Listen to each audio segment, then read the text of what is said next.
নমস্কার বন্ধুরা, খবর আছে চ্যানেলে একটা অন্যতম ব্লগে তোমাদের সকলকে স্বাগত। আজকে আমার কথা মতো একটা নতুন ব্লগ নিয়ে তোমাদের কাছে চলে এসেছি এবং খুবই গুরুত্বপূর্ণ একটা বিষয় নিয়ে তোমাদের সাথে আলোচনা করতে চলেছি। নতুন এবং প্রথম যারা মা হচ্ছেন তাদের কাছে একটা বিশাল বড় চ্যালেঞ্জ হচ্ছে ব্রেস্ট ফিড করানো। আপনার সন্তানটি ভূমিষ্ঠ হওয়ার পর থেকে কিন্তু প্রত্যেকটা মায়েরই একটা বিশাল বড় স্ট্রাগল হচ্ছে ব্রেস্ট ফিডিং করানো। অনেক সময় এই ব্রেস্ট মিল্কের সাপ্লাই কম থাকে বা অনেক সময় ব্রেস্ট ফিডিংটা ঠিকভাবে করানো হয় না, সেই কারণে কিন্তু প্রতিটি মায়ের মধ্যে একটা অপরাধ বোধ বা গিল্টি কাজ করে। সেক্ষেত্রে সেই প্রভাবটা কিন্তু সন্তানের উপর এবং মায়ের উপর উভয়ের উপরই পড়ে। তো সেই বিষয় নিয়েই ব্রেস্ট মিল্ক বাড়ানোর কিছু প্রয়োজনীয় টিপস নিয়ে আজকে তোমাদের সাথে আলোচনা করতে চলে এসেছি। আমার এই তালিকায় সবার প্রথমে থাকবে তরল বা ফ্লুইড ইনটেক করতে হবে পর্যাপ্ত পরিমাণে। তার মধ্যে আপনি ডাবের জল, মসুর ডালের জল, তরল জাতীয় বিভিন্ন খাবার, ফলের রস, তরমুজ, এই সমস্ত উপাদান বেশি করে খেতে পারেন। সেক্ষেত্রে কিন্তু ব্রেস্ট মিল্কের সাপ্লাই অনেকটাই বাড়বে। এছাড়াও খাবারের মধ্যে কিছু বিশেষ বিশেষ উপাদান রয়েছে যেটা কিন্তু ব্রেস্ট মিল্কের সাপ্লাই বাড়াতে হেল্প করে। তার মধ্যে প্রথমেই রয়েছে হচ্ছে সবুজ শাকসবজি। টাটকা সবুজ শাকসবজি খান, এর মধ্যে কিন্তু আয়রন, ভিটামিন এবং ফলিকও থাকে। সেক্ষেত্রে কিন্তু ব্রেস্ট মিল্ক বাড়াতে অনেকটা হেল্প করে। এছাড়া দ্বিতীয় হচ্ছে পাকা পেঁপে। আপনার ডায়েটের মধ্যে যদি আপনি দিনে এক বাটি পাকা পেঁপে রাখেন, সেটা কিন্তু ব্রেস্ট মিল্কের সাপ্লাই বাড়াতে অনেকটা হেল্প করে। তৃতীয় হচ্ছে মেথি। মেথি আপনি কিভাবে খাবেন?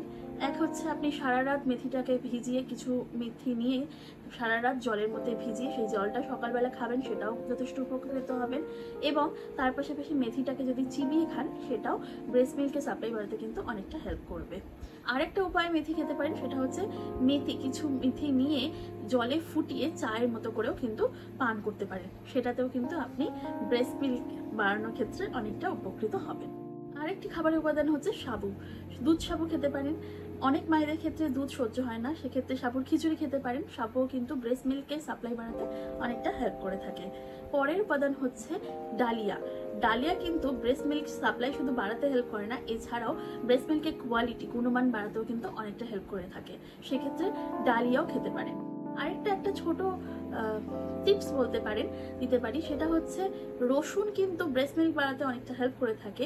তো 5 থেকে 6 কোয়া রসুন নিয়ে সেটাকে যদি আপনি শুকনো কড়াইতে কালো জিরের সাথে টস করে একটু ভেজে নিয়ে সেটা যদি গরম ভাতে মেখে খেতে পারেন, সেটা কিন্তু ব্রেস্ট মিল্ক বাড়াতে অনেকটা হেল্প করতে পারে, বর্তমানে রিসার্চ স্টাডি বলছে। তো রসুন কিন্তু যে মায়েরা ডায়েটের মধ্যে রেখেছেন তাদের কিন্তু পর্যাপ্ত পরিমাণে ব্রেস্ট মিল্কের সাপ্লাই রয়েছে। আরেকটি বিশেষ উপাদান হচ্ছে আমান্ড কিন্তু ব্রেস্ট মিল্কের সাপ্লাই বাড়াতে অনেকটা হেল্প করে। শেষ যে উপাদানের কথা বলবো সেটা হচ্ছে হাই প্রোটিন ডায়েট। এই হাই প্রোটিন ডায়েটের মধ্যে কি রয়েছে? মাছ, মাংস, ডিম পর্যাপ্ত পরিমাণে খান। এটিও কিন্তু আপনার ব্রেস্ট মিল্কের সাপ্লাই বাড়াতে অনেকটা হেল্প করে থাকে।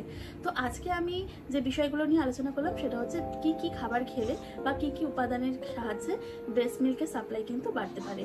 নেক্সট ডে আমি যে ভিডিওটা নিয়ে আসতে চলেছি সেটা হচ্ছে ব্রেস্ট মিল্ক বাড়ানোর ক্ষেত্রে মায়েদের কিছু গুরুত্বপূর্ণ টিপস বা কিছু গুরুত্বপূর্ণ নিয়ম মেনে চলতে হয়। তো সেই ভিডিওটা নিয়ে আমি খুব তাড়াতাড়ি আসতে চলেছি। সে একটাই অনুরোধ থাকবে, ভিডিওটা যদি ভালো লেগে থাকে বা কিছু হেল্প হয়ে থাকে তাহলে একটা লাইক, সাবস্ক্রাইব এবং পাশে থাকা বেল আইকনে প্রেস করে দেবেন, যাতে করে আপনি সমস্ত আপডেট পেতে পারেন। ধন্যবাদ।